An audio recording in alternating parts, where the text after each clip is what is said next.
Hi, welcome to Soul Searching. My name is Nikki Kloppel, and I'm so excited to have Joe Hart is the CEO of Dale Carnegie, our global organization. Joe, welcome. Thank you so much for being on. Thanks, Nikki. Great to be with you.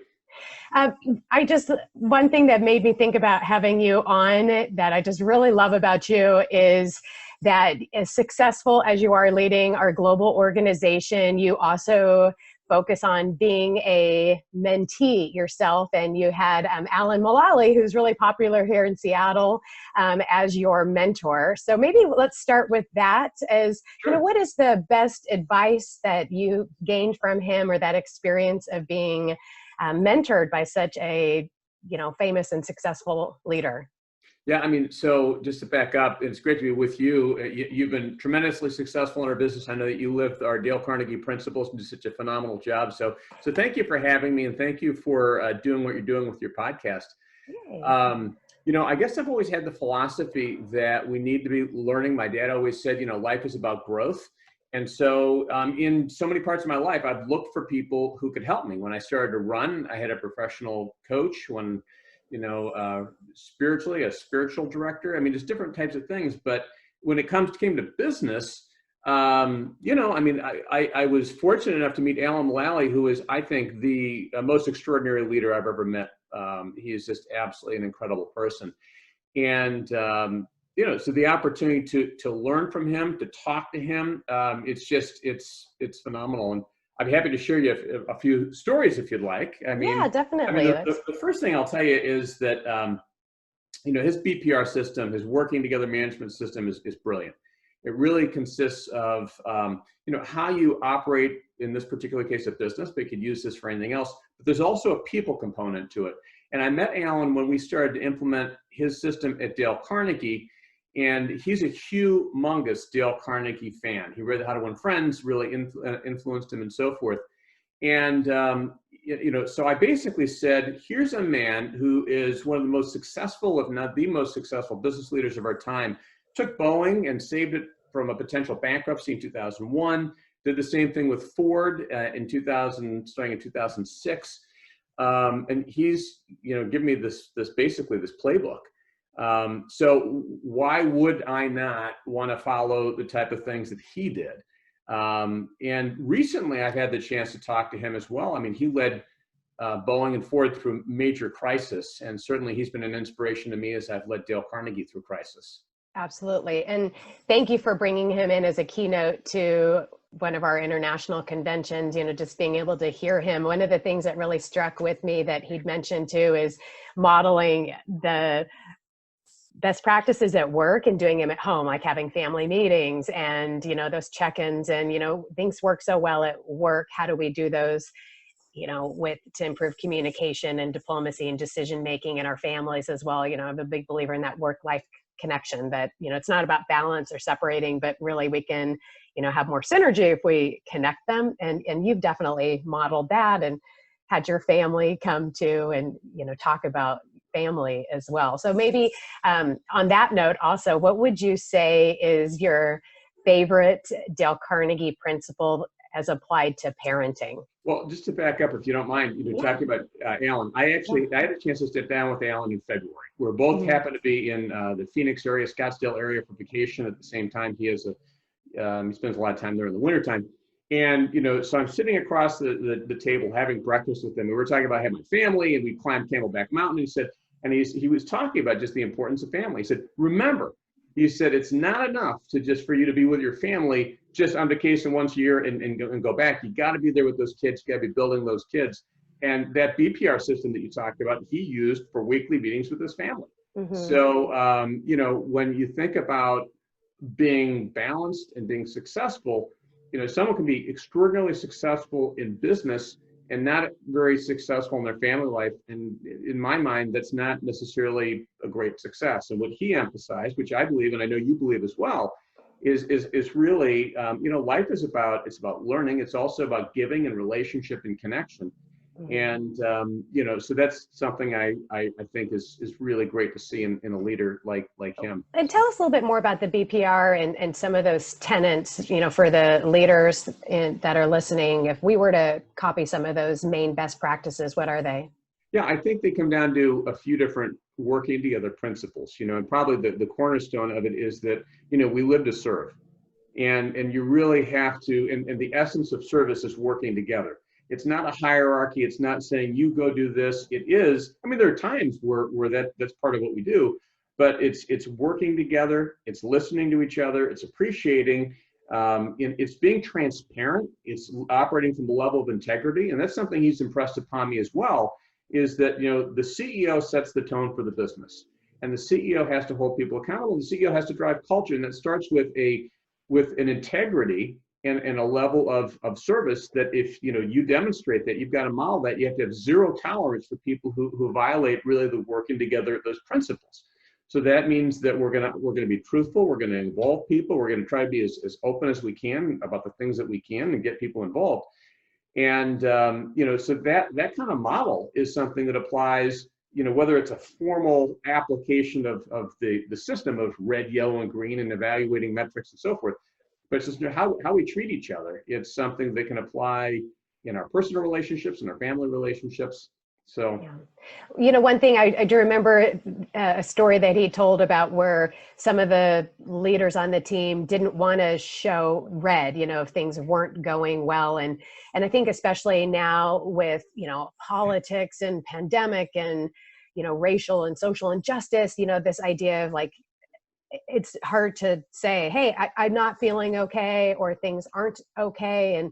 And that's something that you've also brought to our organization is, we need to be able to see what's not working and not just get the green check and move on, but really being able to make it a safe space for, back up, what do we need to put attention on? And I think, like you said, that definitely applies with parenting in our families as well. well, that's right, because it ultimately comes down to creating a safe space, if you will, a psychologically safe space, Mm-hmm. where people can feel comfortable, being honest and speaking up, and that's one of the most important things. This is a side note, but I was in Japan not too long ago, and I was talking to the CEO of a company, and he said, one of the challenges we have is people are afraid to speak up, and these are brilliant people. But how do we get people to speak up? And in some cultures, in some environments, in some companies, there's this fear that if I speak up or if I do something wrong, then I'm gonna get my head cut off, basically, which is what he had said at Ford. But if you can't get people comfortable telling the truth, then you can have all kinds of problems that will just never come to the surface, and they're going to sink the ship. Right. So part of what we've tried to do with BPR is to say, look, I mean, it's not great that something's red, but it is great that you're calling out and telling us. So the question is, now that we can see it, all right, what do we need to do? So and it's not just you, Nikki. It's okay. So how do we help Nikki? We're in this together. So Nikki, what do you need? How do we get this from red to yellow and yellow to green? And that way, we're ultimately going to be able to deliver on the results. And notwithstanding some of the things we talk about relative to psychologically safe and appreciation, this is a system that really is about delivering results and holding people accountable and creating that level of support around accountability as well. Well, and one thing I respect about you, Joe, is just your willingness to say yes and be present. I felt really intimidated, when I was reaching out to invite you on to the show. There's that You didn't need to be. Well, I know, but I think there, and I think especially as a woman, I think that a lot of the women in tech, especially I work with, like a real struggle is this imposter syndrome and, silencing that inner critic, that, even when I was reaching out to invite you on, there was a voice in my head that was like, he's CEO, why is he going to waste his time on you? And, then I really had to cultivate that other side to say, gosh, you're approachable. We've talked, you've been really supportive at conventions. For example, the last one, especially I'd done the How to Win Family and Influence Kids series, that you were really supportive, so the other voice in my head is like, he's approachable, he's nice, this is a service. I really do feel like this is a love letter to all of our colleagues in the Dale Carnegie organization, as well as to the graduates. So, back to that service piece that I know you have, but there's still that inner battle of like, oh, you are a much higher level, and I think that's hard for people to, go to the head of the company and have a one-on-one conversation. can I just, let me say something though, because I think that this thing you're describing is something that all of us struggle with, right? We've all got this inner voice. The truth of the matter is you're sitting thinking to yourself, gee, should I reach out to Joe or not? Maybe, he might think it's a waste. That didn't even dawn on me. I got a request from you, like, oh, Nikki, that's great. I'm happy to help Nikki. No problem, of course. So sometimes these things that we create in our minds, you were talking about, women and empowerment. I happen to be the father of 6 kids, 4 of whom are daughters. And there is nothing I want more than each one of those daughters of mine to be strong, confident young women. And we have conversations about this, about really setting yourself up and putting yourself in a place where you've got this level of confidence. And that doesn't mean that you're not going to make a mistake. It doesn't mean you're going to be perfect, but it means that you're not afraid to speak up because you've got this value. And it goes to what we believe is Dale Carnegie, that everyone has inherent value.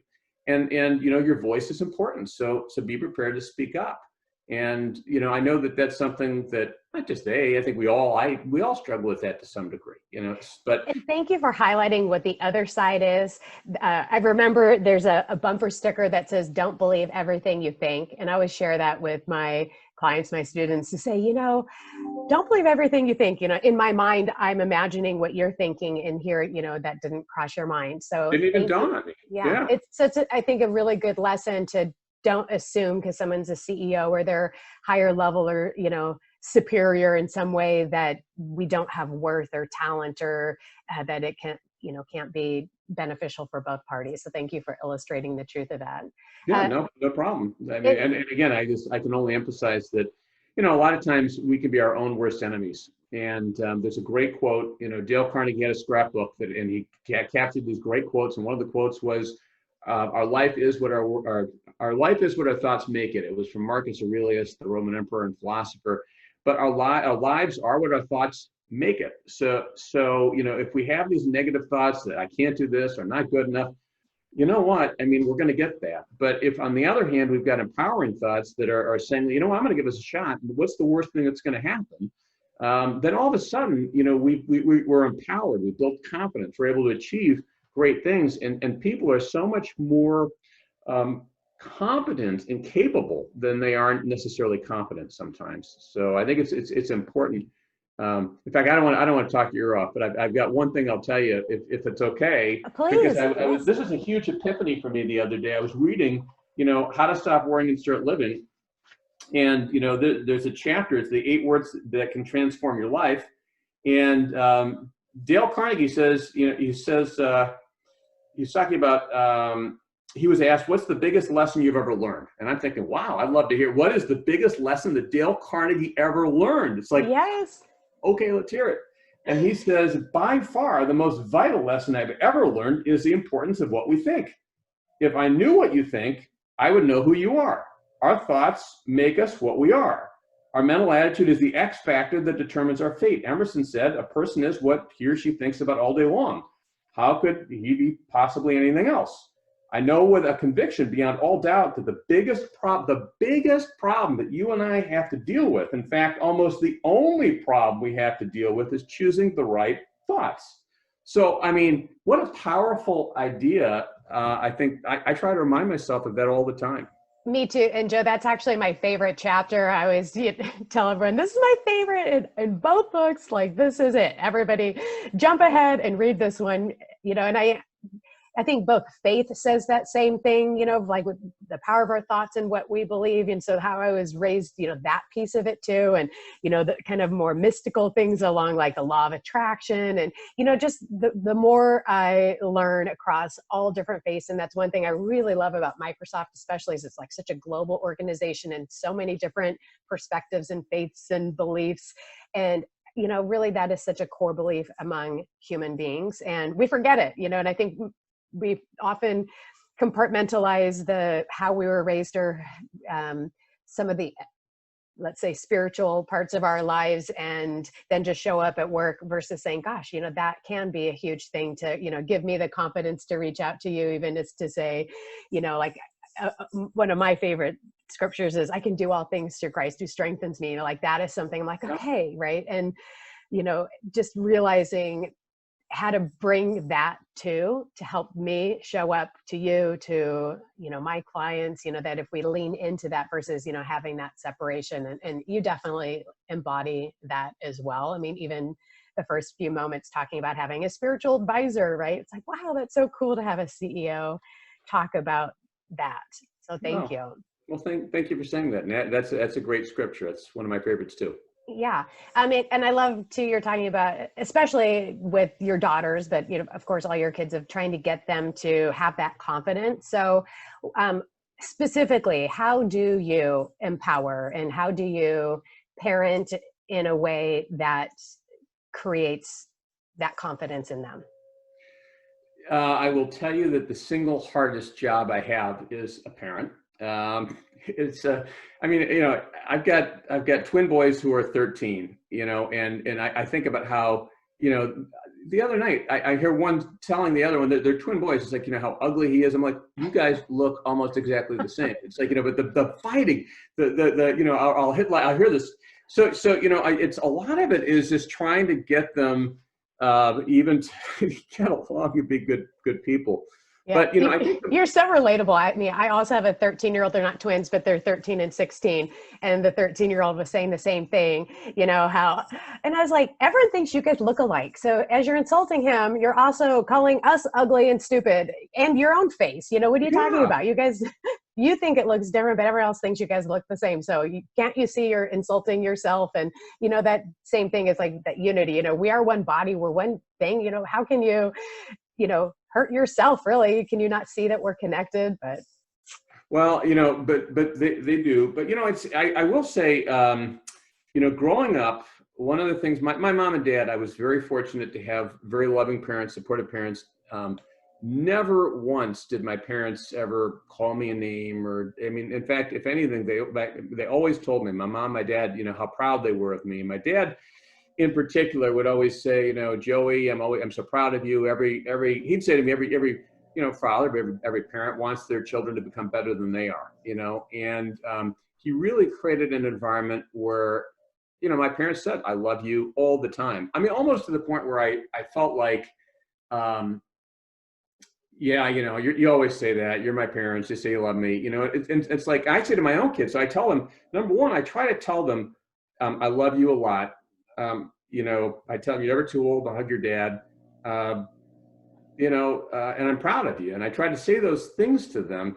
But I always say, what, I don't want to say this so much that it doesn't mean enough. In fact, I took my 15-year-old daughter, Mary Kate, and I were at dinner the other night when just the two of us. I try to spend one-on-one time with my kids as much as I can.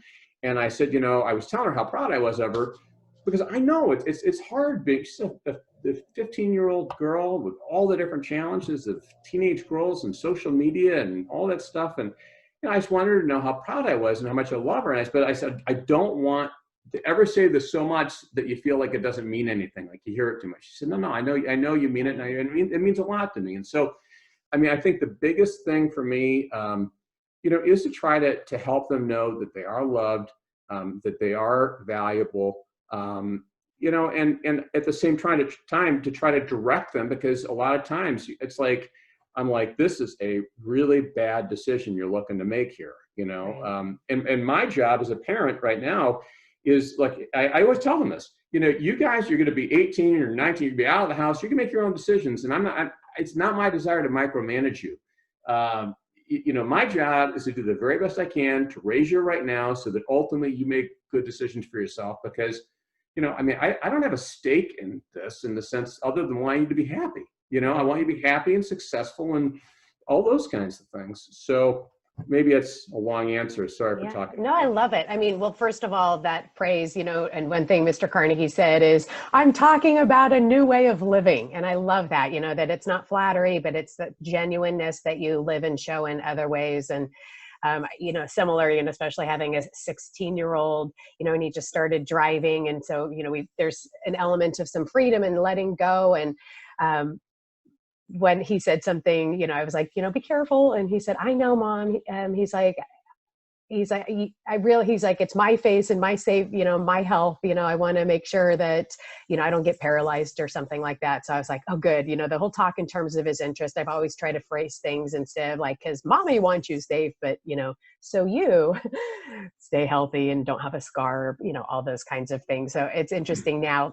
And now that he also is a Dale Carnegie graduate, I was going to brag because all your kids are grads, but my son did take the Gen Next class as well. So he's a Dale Carnegie graduate, and I was his teacher, his trainer. So it was really interesting to, have him now, understand better, not just what I do, but it's a way of living.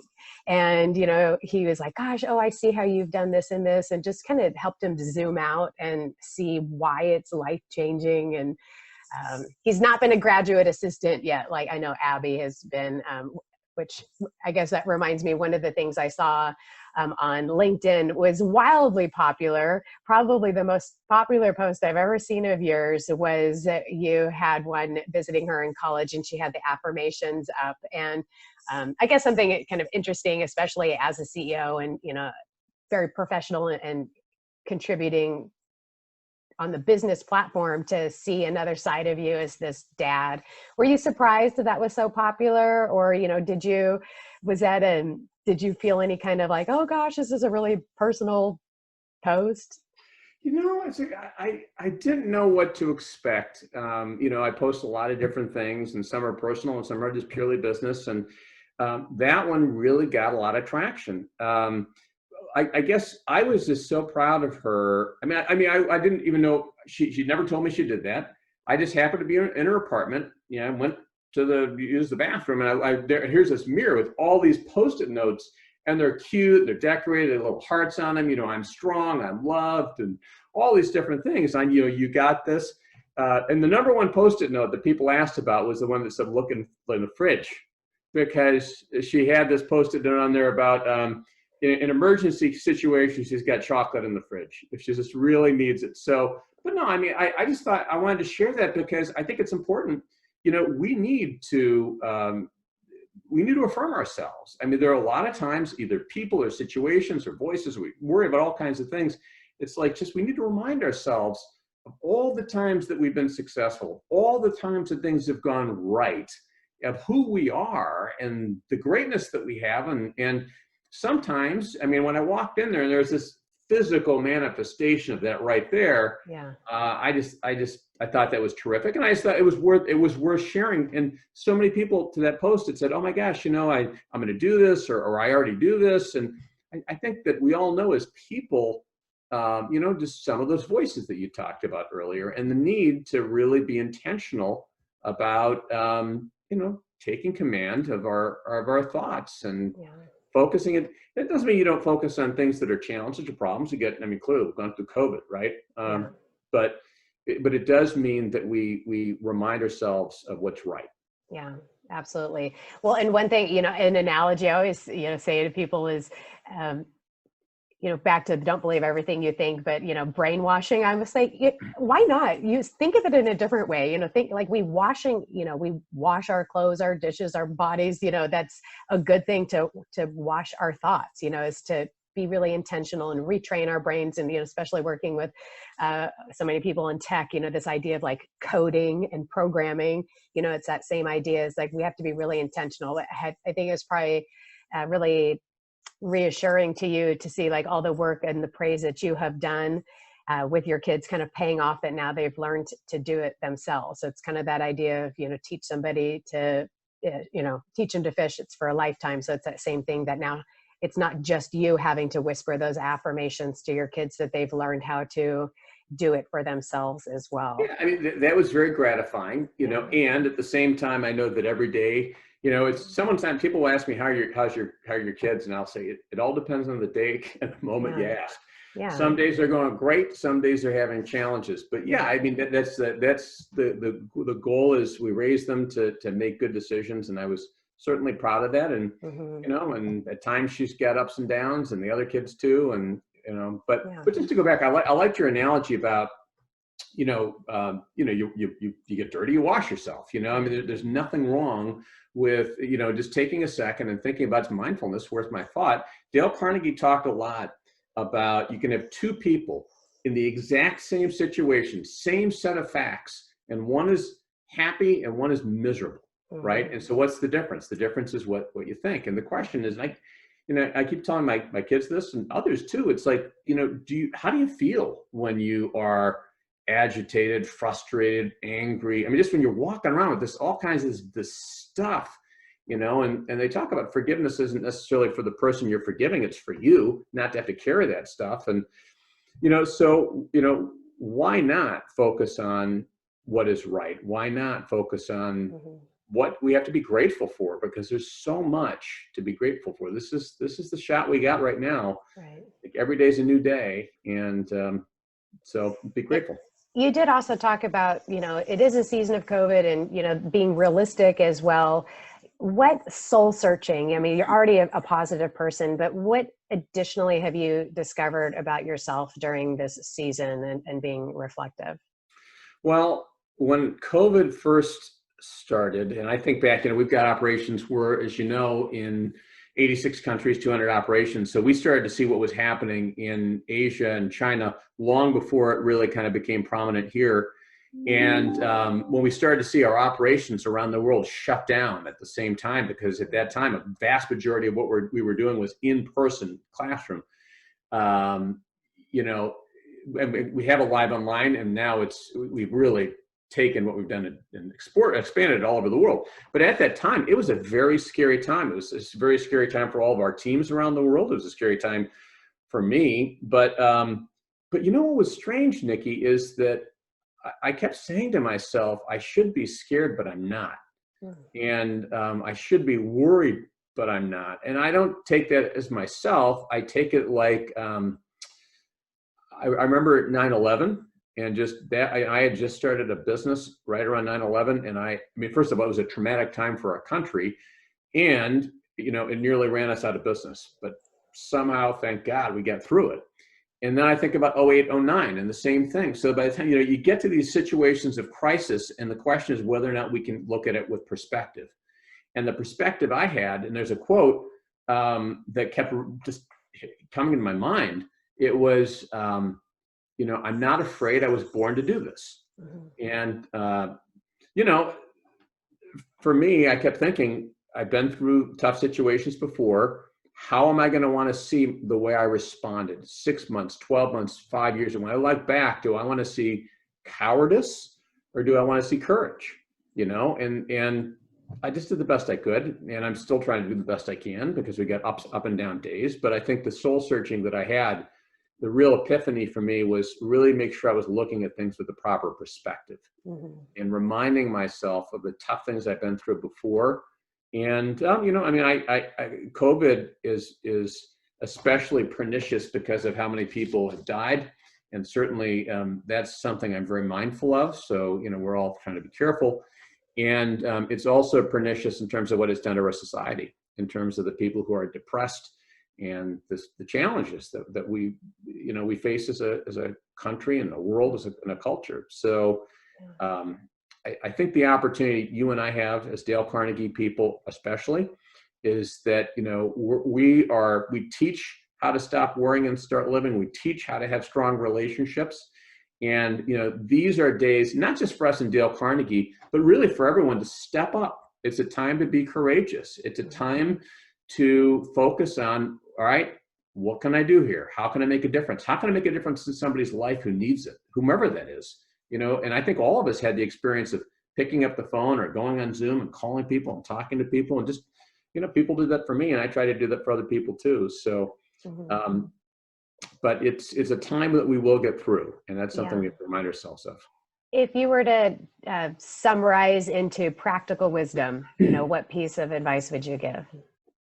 Practical wisdom regarding, I guess if there's something that grounds you, either a mantra that you say, or just one, if you're, the last piece of advice is, Abby's going off to college, what would that one little thing be? I think I would say, you got, I mean, it's believe in yourself, you know, it's believe in yourself. I believe, Dale Carnegie believes, we believe every person has an inherent greatness. So you got to believe in yourself. You got to, you know, when I run, and I've run many marathons, there are times where I just have to dig deep, you know, and it's like dig deep. And sometimes when we're challenged, believe in yourself and dig deep. Yeah. Well, Joe, one thing I loved when Dale Carnegie said that this program isn't about being a good speaker. It's about being a good person, skilled in speaking. And you certainly are that. So thank you again so much for being on the show. We're just all really grateful. Thanks again. Thanks, Nikki. Well, thanks for having me. It's great to see you. And thanks for all the great work that you and our team in Washington State are doing. So. Thank you.